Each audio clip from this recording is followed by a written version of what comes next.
Hello and welcome back to the channel. ये video जो है आत्महत्या पार्ट 3 है। पार्ट 1 और 2 हम पहले से कवर कर चुके हैं। इस वीडियो में हम कवर करने वाले हैं कि आत्महत्या के कारण क्या हैं, ठीक है। उसके अलावा हम देखेंगे कि आत्महत्या को रोकने के उपाय क्या हैं, यानी कि प्रिवेंशन कैसे किया जा सकता है। तो चलिए शुरू करते हैं। आत्महत्या के प्रमुख कारण क्या हैं, यह जानने का कोई प्रामाणिक आधार नहीं है। साधारणतया आत्महत्या करने वाले व्यक्ति के पड़ोसियों, मित्रों तथा नातेदारों के माध्यम से ही आत्महत्या के कारण की जानकारी मिलती है। इस संबंध में राष्ट्रीय अपराध रिकॉर्ड ब्यूरो द्वारा दिए गए विभिन्न कारणों तथा उनके प्रतिशत के आधार पर इस समस्या की प्रकृति को समझा जा सकता है। तो ये एक चार्ट टाइप में दिया हुआ है, ठीक है। तो हाईएस्ट परसेंटेज आपको जो देखने को मिलेगा इसमें वो पारिवारिक कारण है। सेकेंड नंबर पर बीमारी आती है, ठीक है। थर्ड नंबर पर आप देखिए मादक व्यसन, उसके बाद मैरिज इश्यूज जो होते हैं उसके चलते, प्रेम संबंध के चलते भी सुसाइड्स होते हैं, ऋणग्रस्तता से भी होते हैं, परीक्षा में असफलता भी है, यहाँ पर बेरोजगारी के कारण भी होते हैं। तो इस तरह से और भी तमाम कारण यहाँ पर बताए गए हैं, परसेंटेज दिया गया है। अब आइए हम बात करते हैं कि वो कौन कौन से मेन ऐसे कारण हैं जो बड़े बड़े कारण होते हैं जिनकी वजह से आत्महत्या की घटनाएं समाज में घटित होती हैं। तो पहला जो है वो पारिवारिक कारक होते हैं, ठीक है। फैमिलियल फैक्टर्स जो कि सुसाइड की ओर व्यक्ति को ले जाते हैं। देखेंगे इसको। आत्महत्या की सबसे अधिक घटनाएं पारिवारिक कारणों से घटित होती हैं। पारिवारिक दशाओं में पारिवारिक कलह, पति पत्नी के बीच असमायोजन और तनाव, पति या पत्नी में से किसी एक के द्वारा दूसरे का आवश्यकता से अधिक उत्पीड़न, बहुत से स्त्री पुरुषों को आत्महत्या के लिए प्रेरित करने वाली दशाएं हैं। अनेक मामलों में विवाह के बाद पति या पत्नी में से किसी एक के द्वारा स्थापित अवैध संबंध दूसरे पक्ष में मानसिक तनाव को बढ़ाकर आत्महत्या का कारण बन जाते हैं। कुछ परिवारों में सौतेली माता या सौतेले पिता के कारण अनेक किशोरों में आत्महत्या करने की घटनाएं सामने आई हैं। नवविवाहिता वधू के साथ सास, ससुर या परिवार के दूसरे व्यक्तियों द्वारा किया जाने वाला क्रूर व्यवहार भी आत्महत्या का एक कारण हो सकता है। दहेज प्रथा स्वयं में एक ऐसी कुप्रथा है जिसके फलस्वरूप अनेक महिलाएं आत्महत्या करने के लिए बाध्य हो जाती हैं। तो इस प्रकार हम देख रहे हैं कि पारिवारिक जो कारक होते हैं वो सबसे ज़्यादा सुसाइड्स के लिए जिम्मेदार होते हैं, जिसमें कि हमने कई सारे चीज़ों पर चर्चा की। अब आइए अगला जो हम देखते हैं, अगला जो कारक वो है व्यक्तिगत, इंडिविजुअल फैक्टर्स की बात करते हैं जो सुसाइड्स की ओर ले जाते हैं किसी व्यक्ति को। व्यक्तिगत कारकों का संबंध उन दशाओं से है जो अनेक वैयक्तिक दोषों के कारण आत्महत्या को प्रोत्साहन देती हैं। विभिन्न सर्वेक्षणों के अनुसार अनेक गंभीर बीमारियां जैसे कैंसर, लंबी बीमारी, असाध्य कुष्ठ रोग, ठीक है, गुप्त रोग तथा बहुत पीड़ा देने वाले रोग एक बड़ी संख्या में आत्महत्या का कारण सिद्ध हुए हैं। इसी तरह बहुत अधिक मद्यपान करना, ठीक है, मद्यपान, मादक पदार्थों का सेवन तथा यौनिक विकारों के कारण भी, ठीक है, बहुत से व्यक्ति अपने जीवन का अंत कर लेते हैं। भारत में आत्महत्या की काफ़ी घटनाएं प्रेम संबंधों में असफलता के कारण भी होती हैं।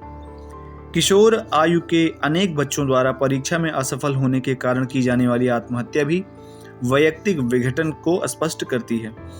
नपुंसकता की दशा में बहुत से व्यक्तियों में हीनता की भावना इतनी प्रबल हो जाती है कि वे आत्महत्या को ही एकमात्र रास्ता मान लेते हैं, ठीक है। इसके अलावा जो लोग स्नायुविक विकारों का शिकार होते हैं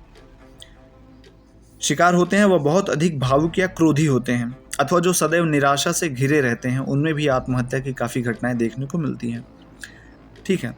विभिन्न अध्ययनों से आत्महत्या के ऐसे भी मामले सामने आए जब जुए की लत या वेश्यावृत्ति से प्रभावित लोगों ने इनसे पैदा होने वाली समस्याओं के कारण आत्महत्या की है।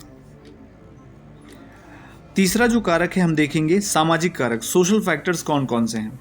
आत्महत्या के लिए उत्तरदायी सामाजिक दशाओं का संबंध मुख्य रूप से दोषपूर्ण सामाजिकरण तथा सामाजिक संरचना से संबंधित कुप्रथाओं से है।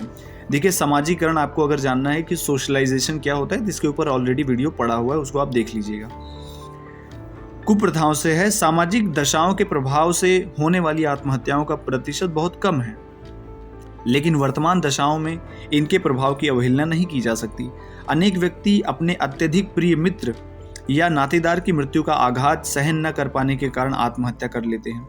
इसी तरह जब समाज में सम्मानित किसी अधिकारी, व्यापारी या राजनीतिज्ञ का सम्मान और प्रतिष्ठा समाप्त हो जाती है, तब इससे पैदा होने वाली ग्लानि की भावना उसे आत्महत्या की ओर ले जाती है।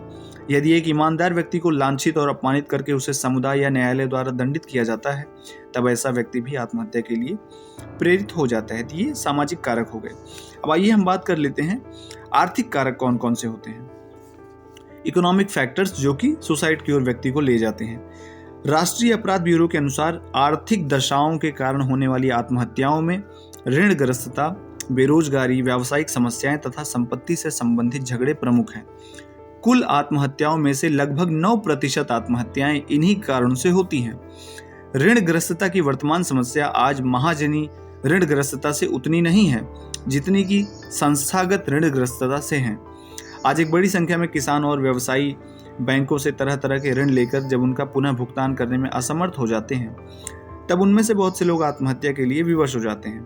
तो यहाँ पर आप देख रहे हैं कि जैसे किसान वगैरह होते हैं, वो अगर बैंक से लोन लेते हैं तो अगर उनकी फसल बेकार हो गई, अगर वो पैसा पे नहीं कर पाए, तो कहीं ना कहीं इसके चलते भी वो सुसाइड्स वगैरह करते हैं। ठीक है, कोई साधन संपन्न व्यक्ति जब व्यावसायिक समस्याओं से इस तरह घिर जाता है कि वह अपनी और अपने आश्रितों की अनिवार्य आवश्यकताओं को भी पूरा नहीं कर पाता, तब वह अक्सर आत्महत्या के लिए विवश हो जाता है।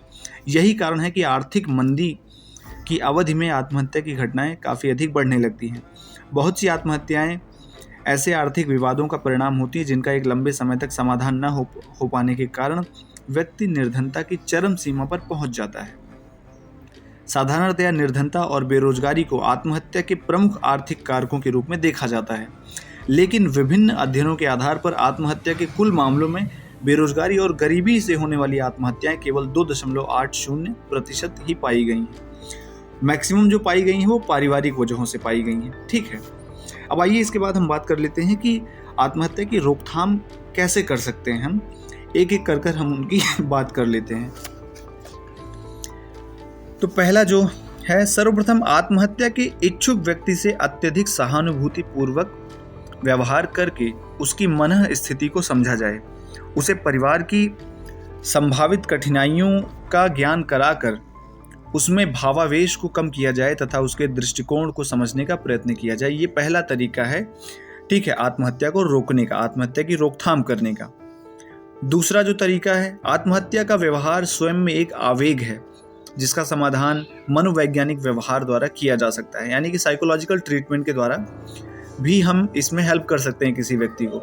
ठीक है, यह भी सुझाव दिया जाता है कि अत्यधिक भावुक और संवेदनशील व्यक्तियों को अकेला न छोड़ा जाए, क्योंकि अकेलेपन में व्यक्ति तरह तरह की चीज़ें सोचता रहता है। ठीक है, ओवर थिंकिंग करता रहता है, तो उसके चलते भी देखिए, अगर जैसे कोई व्यक्ति परेशान है, उसको कोई दिक्कत है, अगर वो अपनी बात किसी से, अपने दोस्त से या अपने किसी सगे संबंधी से या अपने प्रेमी प्रेमिका से, अगर किसी से वो अपने दिल की बात, मन की बात कह पाता है, तो उससे कहीं ना कहीं उसको थोड़ा सा हल्का महसूस होता है।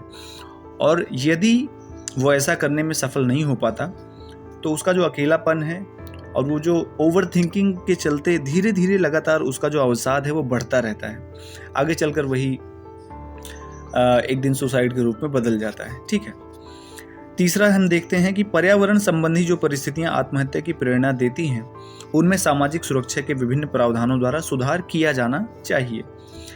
चौथा, ऐसी समितियों का गठन होना चाहिए जो जीवन से निराश व्यक्तियों की समस्याओं का सहानुभूतिपूर्वक विश्लेषण करके उनकी सामाजिक आर्थिक सुरक्षा का कम से कम कुछ समय के लिए प्रबंध कर सकें।